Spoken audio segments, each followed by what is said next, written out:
Welcome to MCOM 320 Business Presentations. Okay, so one of the skills that you'll need to learn in life is how to present effectively. And whether it be in a meeting, whether it be in church, or whether it be amongst friends or whatever, the ability to present yourself effectively can greatly enhance your message and how you communicate to people. Get people to listen, get your ideas across, persuade.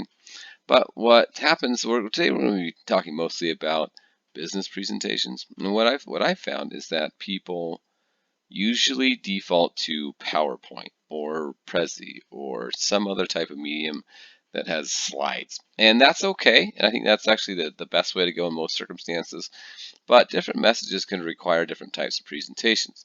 And so today we're going to watch a couple of videos, and they're going to show you different ways of presenting information. Okay, so back when I was a student in, I don't remember what year it was, 2004. I don't know when it was. Anyway, so we went to the National Business Plan Competition, and there after the I think we took fourth or something. It was up in Idaho, and they had a presenter come. And back in the day, I know they still kind of do this, but they use slides basically to read off, right? So you'd have a slide and then 10 points. And they'd read all of them, and it's like, hey, we can read. So there's a guy named, I think it's either Robert or Guy Kawasaki, I'm trying to remember. But he said something kind of interesting. He said, 10 slides, 20 minutes, 30 point font. And so what he meant by that was that 10 slides, basically meaning that you should have just a big picture or slide or whatever, talk about that for 10 minutes, 10 slides. But now that's the one I disagree with. I think that now different tools can give you can have 100 slides or whatever, but they would be like a big picture or something else, but not a ton of text on the slides, right? So I think that one's not, I'm not sure about that one. But 20 minutes, if you look at all the TED Talks, they are all under 20 minutes. That's about how long you have to keep people's attention. And so when I present, usually in class, it's in-person classes, I take about, total is about 20 minutes of lecture, and then we'll do activities or videos or whatever it is, because people usually don't pay attention longer than 20 minutes, or they just can't absorb much more than that. Okay, and they said 30-point font, and that is because I think you're good. You guys can all see pretty well, but 30-point font really helps so that people can read it and see it, and then also makes it possible that you can't fit that much onto your slide. Okay, so let's look at a couple of these videos. So here's the first presentation by Dmitry Marchin. All right, I got some drawings I want to show you guys.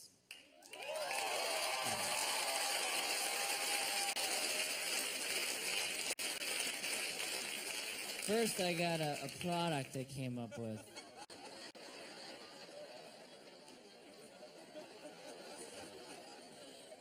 It's called a baby silencer. I thought of this on an airplane. There was this baby crying and bothering everybody. I was thinking, how could I get that baby quiet? And it hit me. It's a baby silencer. It's a funnel that the baby wears over its nose and mouth with a tube that goes to headphones to the baby's own ears. Baby's like, wah, wah, ow, ow, hello? That's me. I should shut up. Baby silence, perfect. Yeah. That's a girlfriend silencer. That works temporarily. Be careful. Be careful with that. Now this is a graph. Okay, karaoke. This is how fun it is to watch the person doing it. This is how bad the person is at it. It's kind of an interesting curve, because if they're not that bad at it, it's kind of fun to watch. They're kind of singing on key or whatever. Not great. If they're a little worse at it, it's terrible to watch. It's like awkward, it's not bad enough to be funny, not good enough to be entertaining. But if they're worse, something magical starts to happen. The worse they get, the more fun it is to watch them struggle. Tone deaf, drunk, standing on a chair. Yes, this is what we want. What's interesting is skiing follows the exact same curve.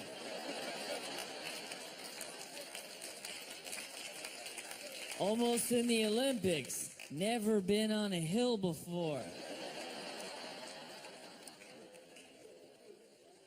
Also, reading aloud in class.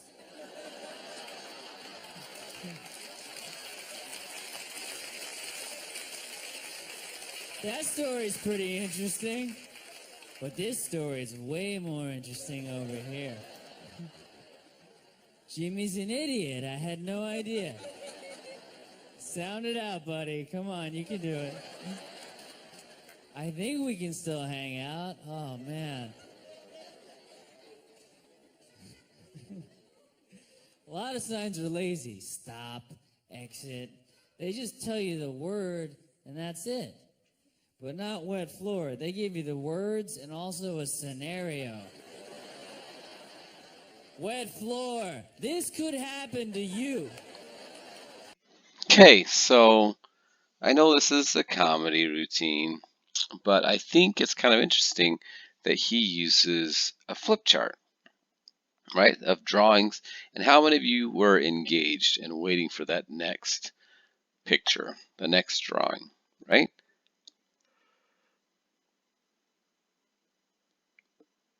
And so sometimes you may have a message where a flip chart will help you stand out, will be more effective, right? And you don't need to just always do PowerPoint. So let's go to the next presentation. This is by Tim Urban, and he does use PowerPoint, but I want you to watch to see how he uses it, how he uses the slides, and how effective of a presenter he is, or how much his slides enhance his presentation, and also how great of a presenter he is of this information.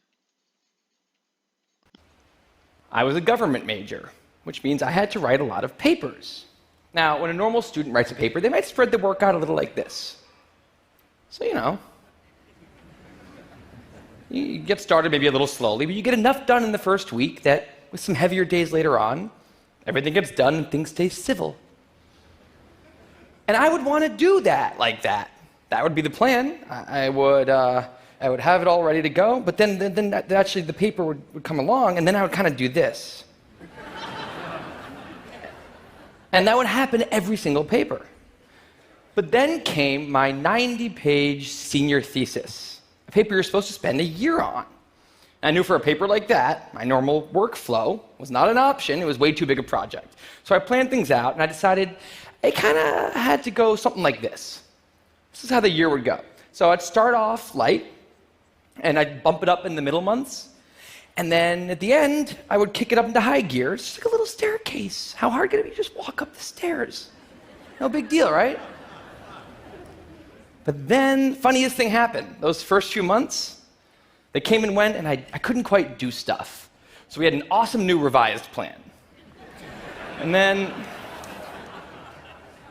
But then those middle months actually went by, and I didn't really write words. And so we were here. And then 2 months turned into 1 month, which turned into 2 weeks. And one day I woke up with 3 days until the deadline, still not having written a word. And so I did the only thing I could. I wrote 90 pages over 72 hours, pulling not 1 but 2 all-nighters. Humans are not supposed to pull 2 all-nighters. Sprinted across campus, dove in slow motion, and got it in just at the deadline. I thought that was the end of everything. But a week later, I get a call. And it's the school. And they say, "Is this Tim Urban?" And I say, "Yeah." And they say, "We need to talk about your thesis." And I say, "Okay." And they say, "It's the best one we've ever seen."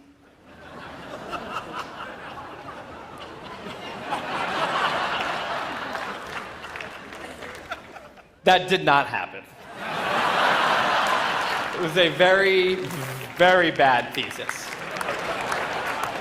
I just wanted to enjoy that one moment when all of you thought, this guy is amazing. No, it was very, very bad. Okay, so as you notice, hopefully as you notice, his slides first off weren't that, well designed or had color schemes or whatever it was, but they were interesting. And they told a story and they enhanced his presentation. And so he designed those slides in a way that the audience could follow him through his journey. And that's what you're trying to do. You're trying to do with slides. You're trying so that they enhance the presentation, not detract from or not become a reading board for you, but they actually enhance what you're trying to present. Okay, so let's go one more to Mike Rowe and see how he presents his material. We're called to a little town in Colorado called Craig. It's only a couple dozen square miles. It's in the Rockies, and the job in question was sheep rancher.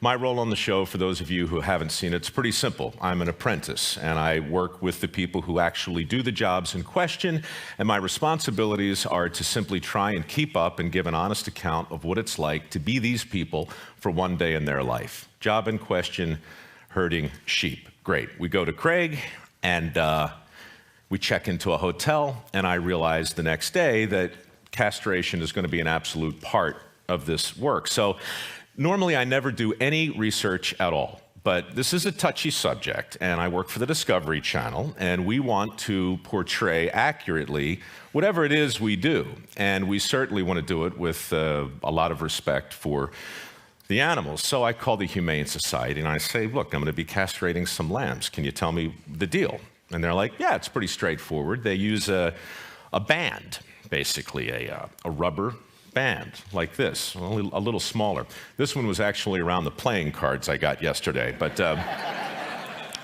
it had a certain familiarity to it. And I said, well, what exactly is the process? And they said the band is applied to the tail tightly, and then another band is applied to the scrotum tightly.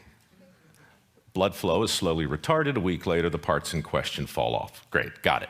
Okay, I call the SPCA to confirm this. They confirm it. I also call PETA, just for fun, and they don't like it, but they confirm it. Okay, that's basically how you do it. So the next day I go out and I'm given a horse and we go get the lambs and we take them to a pen that we built and we go about the business of animal husbandry. Melanie is the wife of Albert. Albert's the shepherd in question. Melanie picks up the lamb, one hand on both legs on the right, likewise on the left.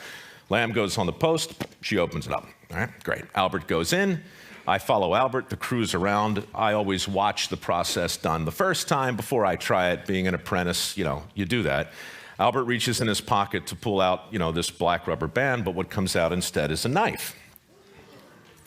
And I'm like, that's not rubber at all, and he kind of flicked it open in a way that caught the sun that was just coming over the Rockies. It was very, it was impressive. In the space of about 2 seconds, Albert had the knife between the cartilage of the tail, right next to the butt of the lamb, and very quickly the tail was gone and in the bucket that I was holding. A second later, with a big thumb and a well-calloused forefinger, he had the scrotum firmly in his grasp, and he pulled it toward him like so, and he took the knife, and he put it on the tip. Now, you think you know what's coming, Michael. You don't. Okay. He snips it, throws the tip over his shoulder, and then grabs the scrotum and pushes it upward, and then his head dips down, obscuring my view. But what I hear is a slurping sound and a noise that sounds like Velcro being yanked off a sticky wall, and I'm not even kidding. Can we roll the video? No, I'm kidding. We don't. I thought it best to talk in pictures. So I do something now I've never, ever done on a dirty job shoot, ever. I say, time out, stop.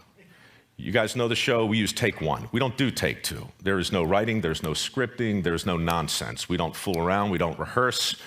We shoot what we get. I said, stop. This is nuts. I mean, you know what, this is crazy. We can't do this, and. Okay,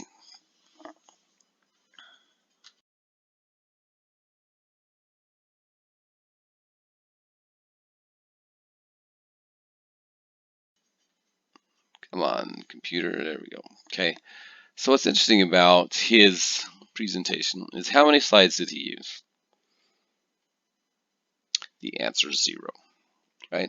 But he said something kind of that I've reflected on, numerous times. He says, I thought it best to talk in pictures. And so he presented the information in a way with his, with his hand gestures and with his deep voice and with the little rubber band from the card deck or whatever. He talked and used visual aids, and he talked in pictures. And it gets interesting. So there isn't one way We're to called to a present information. Okay, so whatever the topic is, there are multiple ways of presenting the information. You just want to use the one that's best fits your topic, your presentation. Okay, so I wanted to show you one last thing, and this is a structure of a presentation. And she talks about what is, what could be, what is, what could be. Her name is Nancy Duarte, and she's one of the presentation gurus. She helps the presentations, basically for like the President of the United States, Apple, Microsoft, all those. She does lots of these presentations, and she's come across a structure of storytelling. And also she uses slides, I think, just very much like Tim Urban, in a way that helps enhance her presentation. So let's take a look at this one. But it wasn't until I came across Gustav Freytag's pyramid. He drew this shape in 1863. Now, he was a German dramatist. He believed there was a 5-act structure, which has a exposition, a rising action, a climax, a falling action, and a denouement, which is the unraveling or the resolution of the story. Well, I love this shape. So we talk about shape. Story has an arc. Well, an arc is a shape. We talk about classical music having a shapeliness to it. So I thought, hey, if presentations had a shape, what would that shape be? And how do the greatest communicators use that shape, or do they use a shape? So I'll never forget, it was a Saturday morning. After all this study, it was a couple years of study, I drew a shape. And I was like, oh my gosh, if this shape is real, I should be able to take 2 completely different presentations and overlay it, and it should be true. So I took the obvious. I took Martin Luther King's I Have a Dream speech, and I took Steve Jobs' 2007 iPhone launch speech. I overlaid it over it, and it worked. I sat in my office just astounded. I actually cried a little because it was like, I've been given this gift, and here it is. This is the shape of a great presentation. Isn't it amazing? It's crying. So I want to walk you through it because it's actually pretty astounding. There is a beginning, a middle, and an end, and I want to walk you through it because the greatest communicators of all time, I went through speeches, everything. Actually, I can overlay the shape. Even the Gettysburg Address follows the shape. So at the beginning of any presentation, you need to establish what is. Here's the status quo, here's what's going on. And then you need to compare that to what could be. Now you need to make that gap as big as possible because there's the commonplace of the status quo, and you need to contrast that with the loftiness of your idea. So it's like, here's the past, here's the present, but look at our future. Here's a problem, but look at that problem removed. Here's a roadblock, let's annihilate the roadblock. You need to really amplify that gap. This would be like the inciting incident in a movie. It's when suddenly the audience has to contend with what you just put out there, and they have to say, wow, do I want to agree with this and align with it or not? And then the rest of your presentation should support that. So the middle goes back and forth. It traverses between what is and what could be, what is and what could be. Because what you're trying to do is make the status quo and the normal unappealing. And you're wanting to draw them towards what could be in the future. Okay, so let's say that you asked Nancy for her presentation. So can you send me your slides? What would you understand from her slides? Probably not much, right? So how does she use her slides? Again, what those slides do is they tell a story. And she tells a specific type of story. And we call it, in our thing, we call it the 4 A's. So the number one thing that we'd like to do is get their attention. Okay? And that's what she's talking about here, saying what is, what could be. What is, what could be. So if you remember, which you probably don't, but that's okay because there's lots of sun outside, and sometimes sun can make you tired or sunburnt or other sun related problems. But if you noticed, the first thing that I did when I presented this class is I said, everybody thinks that they're a good communicator, right? Everybody thinks that, they listen well and they talk well and things like that. I said, what this class will do is take you from being probably a decent communicator to a great communicator, taking you from trying to get the job of your dreams to getting you the best chance at the best shot at the job. Taking you from a manager that can't communicate to a manager who uses communication as an asset, right? So the first presentation I did that quite a bit, and this presentation as well, right? Saying that what presenting can do is turn your message from just another humdrum message and a PowerPoint presentation with a bunch of bullet points to a presentation that enhances your message and helps people pay attention. And that's what you're really going for. And that's what slides are for, or the lack of slides. If you want to talk in pictures or use flip charts, those are all options.